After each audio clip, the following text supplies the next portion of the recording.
Muy bien, hoy en el programa La Noche estaremos hablando con protagonistas de esa noticia. Más adelante estaremos con uno de los sobrevivientes, un mexicano que de alpinista pasó a rescatista, logró sobrevivir de una avalancha en el Monte Everest y en estos momentos está ayudando al resto de ciudadanos de Nepal a enfrentar esta tragedia. Con él estaremos más adelante hablando en vivo y en directo aquí en el programa La Noche. En este momento quiero saludar en nuestros estudios en Washington está Ciro Ugarte, él es director del Departamento de Emergencias y Desastres de la Organización Panamericana de la Salud. Lo hemos invitado porque un contingente de esta organización ha sido trasladado a esta zona del mundo, a esta zona de Asia, para realizar labores de apoyo a los damnificados que ha dejado esa tragedia.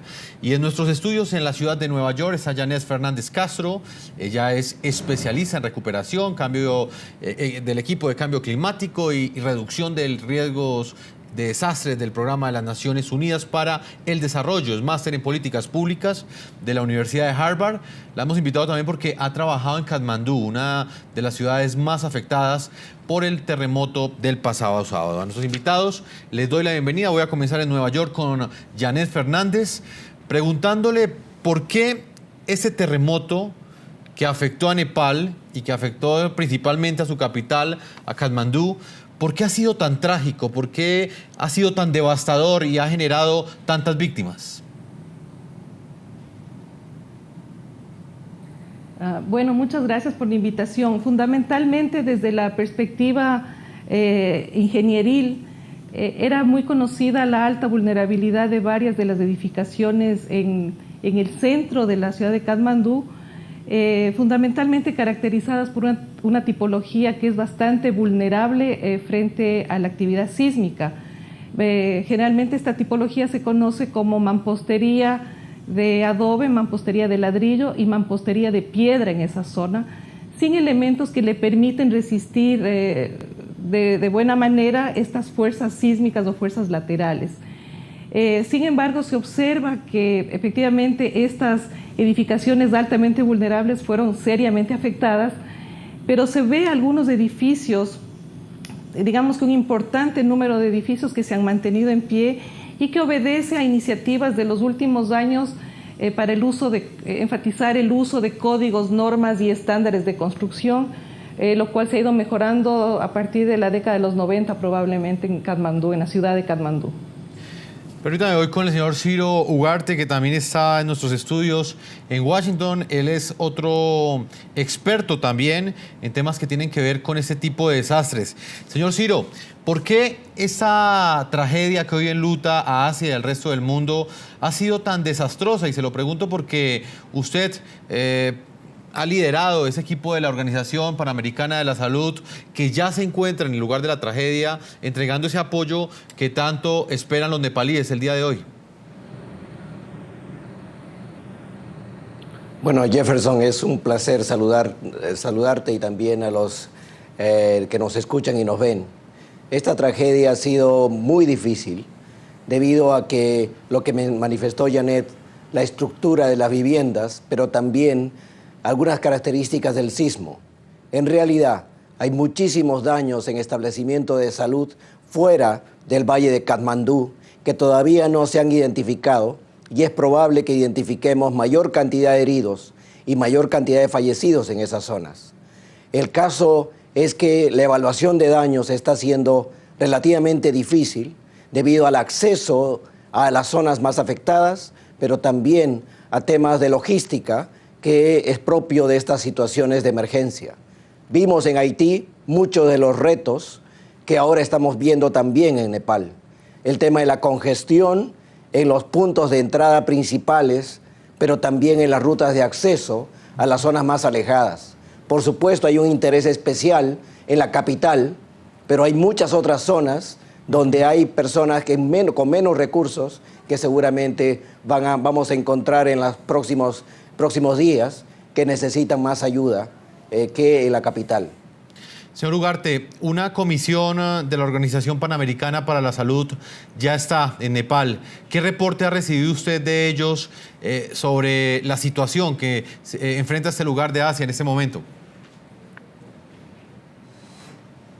El equipo que ha sido trasladado ha partido de la Oficina Regional del Sudeste Asiático y está integrado por coordinadores de emergencias, por manejo de información, por epidemiólogos. Ellos nos han manifestado que en las zonas alejadas de Katmandú, casi el 90% de los establecimientos de salud han sufrido severos daños.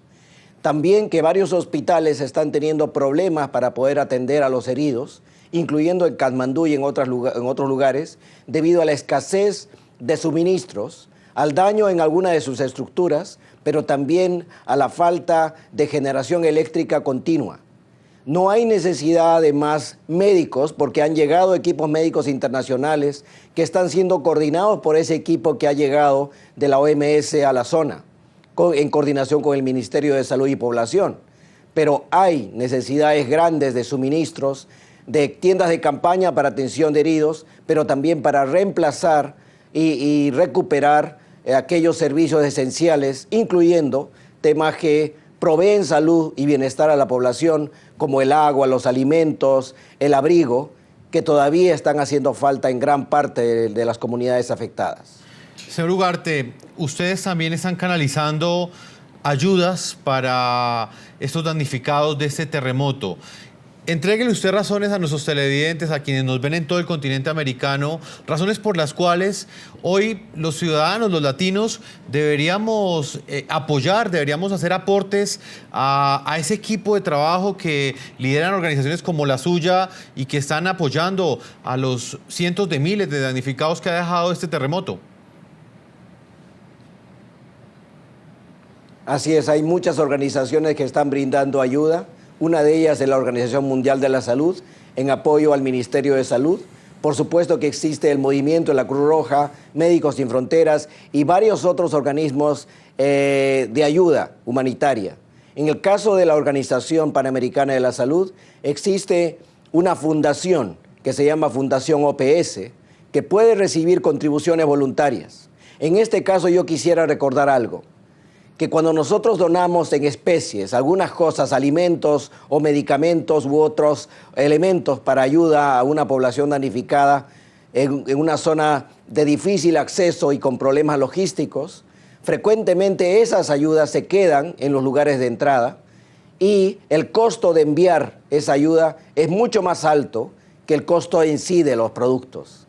Entonces nosotros proponemos y promovemos el apoyo en donación en efectivo. Y puede ser para la institución que ustedes consideren más conveniente, en la cual confíen. Si es que consideran una donación a través de la Organización Mundial de la Salud, Organización Panamericana de la Salud, existe una fundación que es la Fundación OPS. Ustedes pueden ingresar a internet, fundacionops.org, y entonces ahí habrá una opción de donación donde ustedes puedan aportar. Pero quisiera recordarles también que la solidaridad de los países de América Latina se está haciendo sentir en Nepal.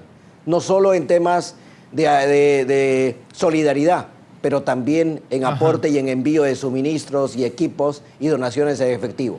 Señor Ciro, permítame, voy con Janet Fernández, ella nos está acompañando desde nuestros estudios en la ciudad de Nueva York. Janet, ¿qué viene luego de un terremoto? Usted es una experta también en riesgos, en prevención de riesgos, de desastres. Vivió en Katmandú también. ¿Qué viene acá en adelante luego de un terremoto? ¿Cuáles son las primeras afectaciones que sufren los ciudadanos, teniendo en cuenta que ya la tragedia es irreversible, pero lo que viene de aquí en adelante puede ser una nueva tragedia humanitaria? Bueno, sí, efectivamente, en primera instancia, inmediatamente los esfuerzos deben dirigirse efectivamente a salvar vidas primero y luego a todo el proceso de ayuda humanitaria, es decir, proteger a los afectados y a los damnificados, a aquellos que están en los campamentos, etcétera. Pero una vez pasada esa primera etapa inicial, también las autoridades y las entidades que están apoyando en este proceso a Nepal y a las distintas ciudades, debemos empezar a pensar en el proceso de recuperación, es decir, cómo devolver a la comunidad las condiciones básicas para que empiecen a generar algunas condiciones de ingresos y acercarse rápidamente recuperar sus medios de vida. Entonces, en la fase inicial, que le conocemos en general como la fase de recuperación temprana, se empieza ya a trabajar y se empiezan a mirar algunas acciones como donde la propia comunidad afectada pueda verse involucrada, recoger escombros y demás. Más adelante, entonces, hay que empezar a pensar en la fase ya de la planificación de la recuperación, que para eventos de esta naturaleza, por supuesto, tomará muchos años. Y entonces hay que empezar a hacer esa planificación consciente. Lo importante de reconocer aquí es que una vez más se demuestra que este tipo de eventos lo que hacen es generar unos impactos enormes en los procesos normales de desarrollo de los países, generando retrocesos que van a afectar significativamente a nuestros países. De tal manera que una de las cosas que nos deja como aprendizaje este proceso es que deberíamos pensar en cómo ir reduciendo progresivamente la vulnerabilidad de las inversiones del desarrollo, salud, educación, vivienda, etcétera. Acercándonos a este principio que estamos tratando siempre de promover, de que los programas o los proyectos de desarrollo tienen que ser bien informados respecto a las condiciones de riesgo en las que se desarrollan. Janet, también otra pregunta que en ese momento diferentes sectores en todo el mundo y quienes están siguiendo este programa se hacen es cómo pueden ayudar, porque realmente las imágenes son conmovedoras. Leer sobre este terremoto sensibiliza a cualquiera, las situaciones de caos, hay falta de alimentos. La mayoría de personas están viviendo a la intemperie, no solamente porque sus casas se cayeron, sino también porque temen un nuevo derrumbe. ¿Cómo poder ayudar desde cualquier lugar del continente americano?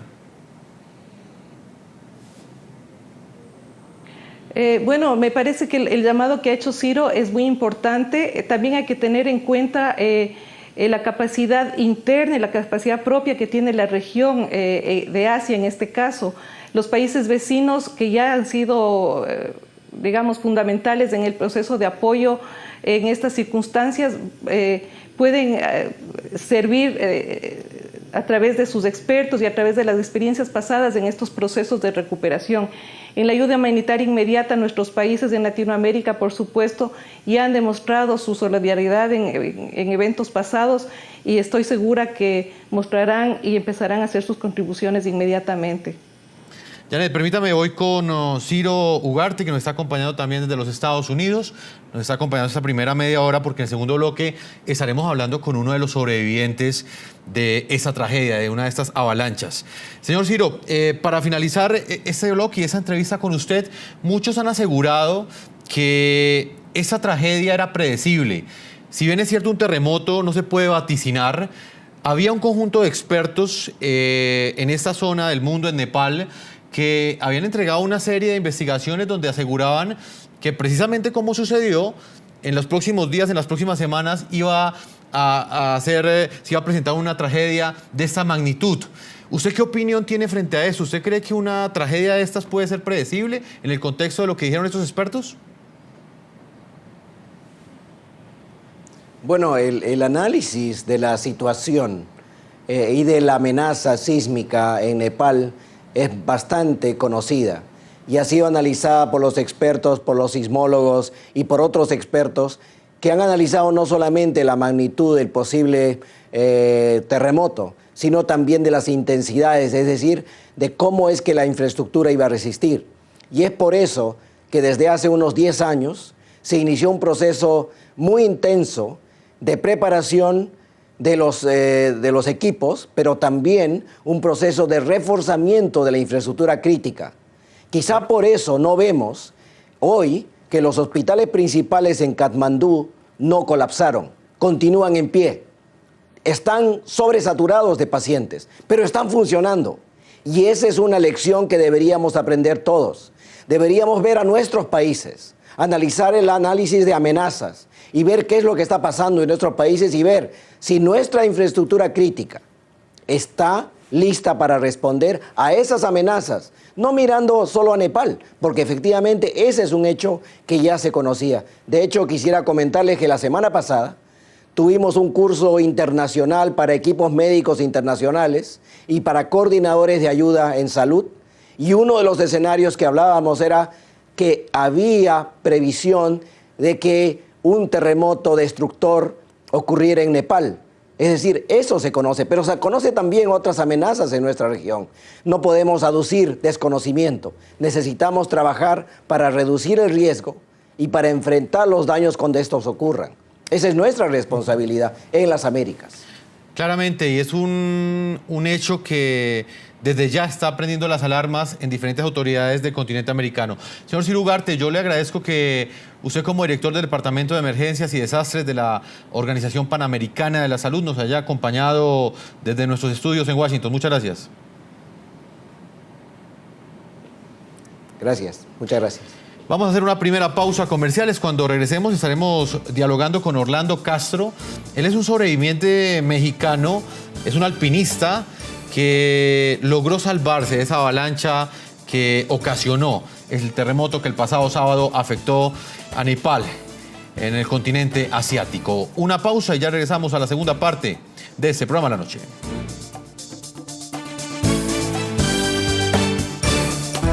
Ya regresamos con La Noche.